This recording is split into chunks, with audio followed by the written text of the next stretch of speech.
90 দিন পেরিয়ে গেলেও কেন সিবিআই এখনো চার্জশিট দিতে পারলো না? তবে এই যে সন্দীপ ঘোষ এবং অভিজিৎ মণ্ডল যারা গ্রেফতার হয়েছিল ধর্ষণ ও খুনের মামলায়, এখনো আর্থিক দুর্নীতির মামলা চলছে সন্দীপ ঘোষের বিরুদ্ধে, তাই আর্থিক দুর্নীতি মামলায় জেলেই থাকতে হবে সন্দীপ ঘোষকে। কিন্তু আজকে যে তারা জামিন পেয়ে গেল, সেই প্রসঙ্গে চিকিৎসক অনিকেত মাহাতো তিনি কি বলেছেন দেখুন।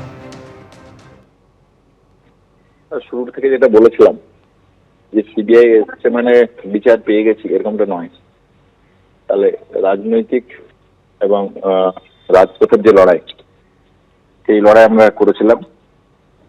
সিবিআই এর যে প্রশ্ন, সেই শুরুর দিন যখন প্রাথমিক চার্জশিট দেয়, সেদিনে আমরা এই প্রশ্ন তুলেছিলাম চার্জশিটের প্রয়োজনীয়তা নেই। এভিডেন্স টেম্পারিং এর যে ঘটনা, সেই ঘটনাতে যদি এরা ছাড়া পেয়ে যায়, তাহলে আমরা মনে করি যে বিচার ব্যবস্থার কাছে একটা সবচেয়ে বড় প্রশ্ন উঠে যায় যে সাধারণ মানুষ কোথায় বিচার চাইবে।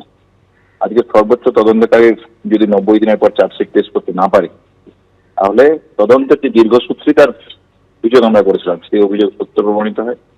এবং এর পাশাপাশি যেটা প্রশ্ন, সেটা হচ্ছে যে মানুষ কোথায় বিচার চাইবে, কোথায় যাবে, কেন এভিডেন্স চেম্বারে, যেখানে প্রাথমিক মেন চার্জশিটে এভিডেন্স টেম্পারিং এর কথা আছে, তথ্য প্রমাণ লোপাটের কথা আছে, ডিপ কনস্পিরেসির কথা আছে, সাপ্লিমেন্টারি চার্জশিট দেওয়ার কথা আছে, সেই কেন হচ্ছে না? যে বড় খবরে আমরা নজর রেখেছি, আরজিকর মেডিকেলে ধর্ষণ খুনের মামলায় সন্দীপ ঘোষ এবং অভিজিৎ মণ্ডলের জামিন। সন্দীপ ঘোষ আরজিকর মেডিকেলের তৎকালীন অধ্যক্ষ এবং অভিজিৎ মণ্ডল প্রাক্তন ওসি টালা থানার, তারা দুজনই জামিন পেয়ে গেলেন চিকিৎসক ধর্ষণ খুনের মামলায়।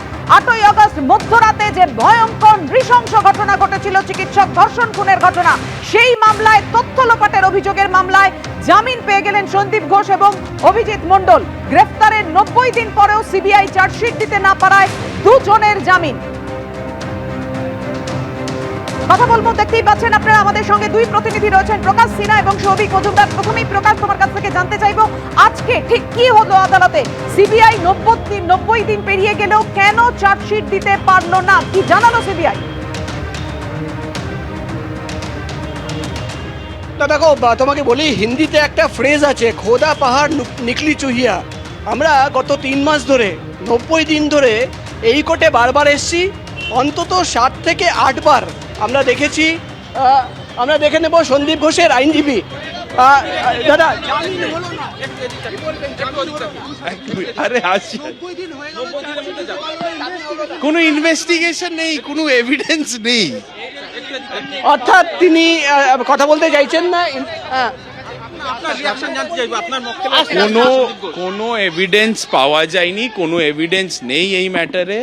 সেটার জন্য চার্জশিটও ওরা জমা দিতে পারেনি। আজ আমাদের জামিনের প্রেয়ারটা গ্রহণ করলেন কোর্ট আর ওনাকে বেল গ্রান্ট করেছেন।